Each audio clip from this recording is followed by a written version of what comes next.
Beware, beware, the beast of the dark, whose powers may stop your beating heart. Keep your eyes peeled, or it may peel them for you, bite you, claw you, or simply destroy you.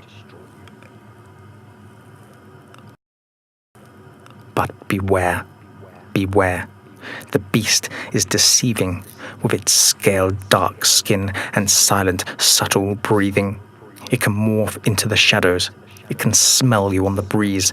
It can snatch you from your bed, leave you begging on your knees for mercy, for restraint, for the sake of your beliefs, for the pity of your family.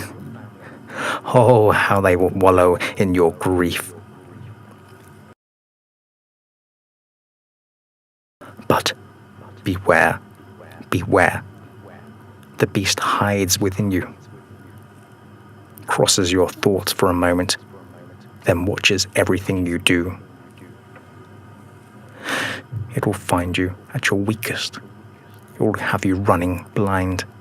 As it festers in your shadow, can you feel it taking your mind?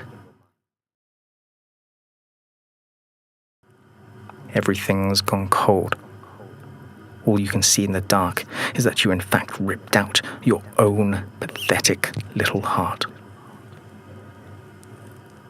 Your mind settles and you realize that you were the beast right from the start.